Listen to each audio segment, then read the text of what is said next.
किस्सा व्यापारी और दैत्य का। शहरजाद ने कहा, प्राचीन काल में एक अत्यंत धनी व्यापारी बहुत सी वस्तुओं का कारोबार किया करता था। यद्यपि प्रत्येक स्थान पर उसकी कोठियां, गुमाश्ते और नौकर चाकर रहते थे, तथापि वह स्वयं भी व्यापार के लिए देश विदेश की यात्रा किया करता था। एक बार उसे किसी विशेष कार्य के लिए अन्य स्थान पर जाना पड़ा। वह अकेला घोड़े पर बैठकर चल दिया। गंतव्य स्थान पर खाने पीने को कुछ नहीं मिलता था, इसलिए उसने एक खुर्जी में कुलचे और खजूर भर लिए। काम पूरा होने पर वह वापस लौटा। चौथे दिन सवेरे अपने मार्ग से कुछ दूर सघन वृक्षों के समीप एक निर्मल तड़ाग देखकर उसकी विश्राम करने की इच्छा हुई।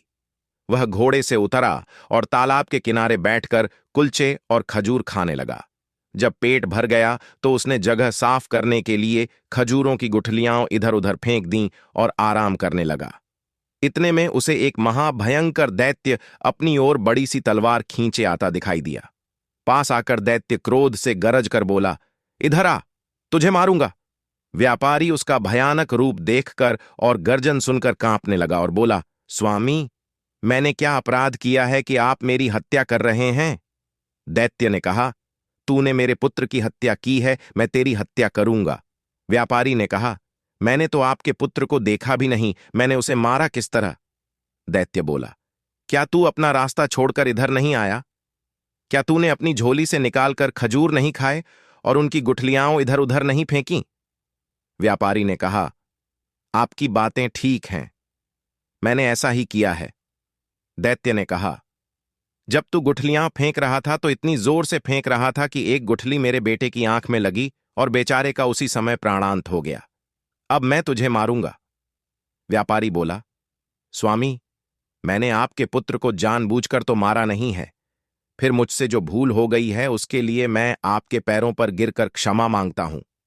दैत्य ने कहा, मैं न दया करना जानता हूं न क्षमा करना, और क्या खुद तुम्हारी शरीयत में नरवध के बदले नरवध की आज्ञा नहीं दी गई है? मैं तुझे मारे बगैर नहीं रहूंगा। यह कहकर दैत्य ने व्यापारी की बांह पकड़कर उसे पृथ्वी पर गिरा दिया और उसे मारने के लिए तलवार उठाई। व्यापारी अपने स्त्री पुत्रों की याद कर कर के विलाप करने लगा, साथ ही ईश्वर और पवित्र आत्माओं की सौगंध दिला दिलाकर दैत्य से अपने प्राणों की भिक्षा मांगने लगा। दैत्य ने यह सोचकर हाथ रोक लिया कि जब यह थककर हाथ पांव पटकना बंद कर देगा तो इसे मारूंगा। लेकिन व्यापारी ने रोना पीटना बंद ही नहीं किया। अंत में दैत्य ने उससे कहा, तू बेकार ही अपने को और मुझे तंग कर रहा है।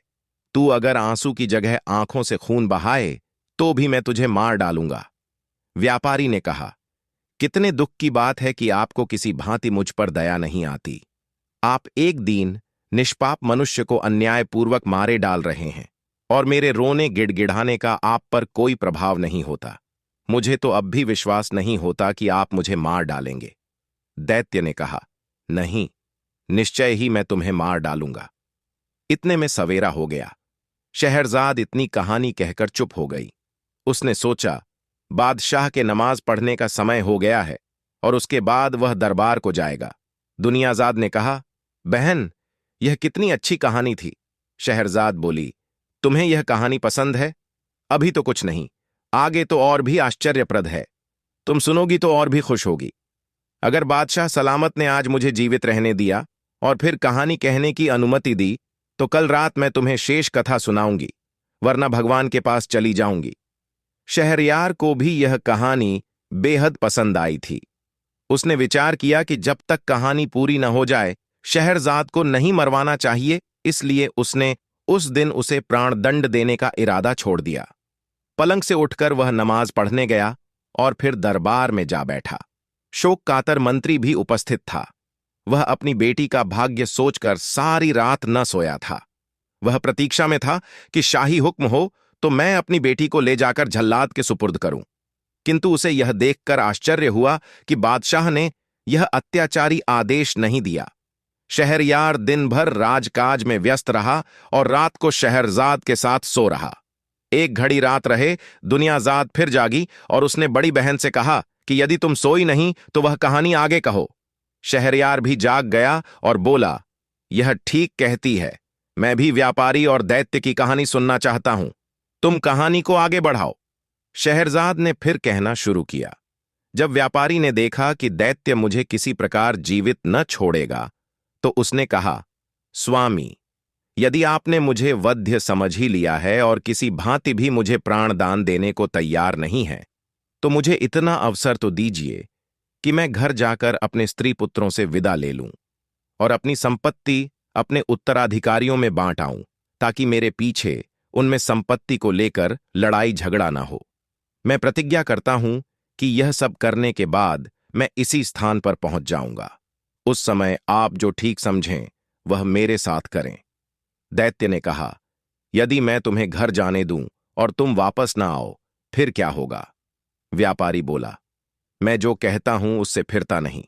फिर भी यदि आपको विश्वास न हो, तो मैं उस भगवान की, जिसने पृथ्वी आकाश आदि सब कुछ रचा है, सौगंध खाकर कहता हूं कि मैं घर से इस स्थान पर अवश्य वापस आऊंगा। दैत्य ने कहा, तुम्हें कितना समय चाहिए? व्यापारी ने कहा, मुझे केवल 1 वर्ष की मोहल्लत चाहिए, जिसमें मैं अपनी सारी जायदाद का प्रबंध करके आऊं और मरते समय मुझे कोई चिंता न रहे।